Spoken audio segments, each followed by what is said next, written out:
1 Samuel chapter 27. But David thought to himself, one of these days I shall be destroyed by the hand of Saul. The best thing I can do is to escape to the land of the Philistines. Then Saul will give up searching for me anywhere in Israel, and I will slip out of his hand. So David and the 600 men with him left and went over to Achish, son of Maoch, king of Gath. David and his men settled in Gath with Achish.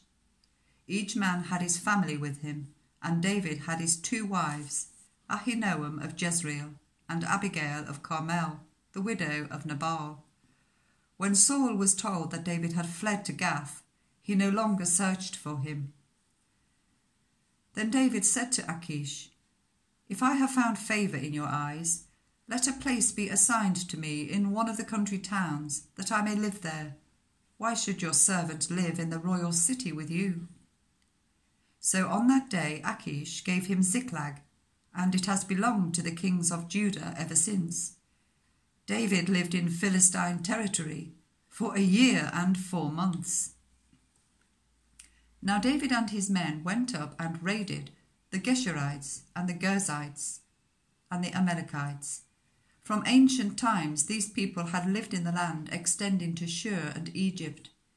When David attacked an area, he did not leave a man or woman alive, but took sheep and cattle, donkeys and camels and clothes. Then he returned to Achish. When Achish asked, "Where did you go raiding today?" David would say, "Against the Negev of Judah," or "Against the Negev of Jerahmeel, against the Negev of the Kenites." He did not leave a man or woman alive to be brought to Gath, for he thought, they might inform on us and say, "This is what David did." And such was his practice as long as he lived in Philistine territory. Achish trusted David and said to himself, "He has become so obnoxious to his people, the Israelites, that he will be my servant for life.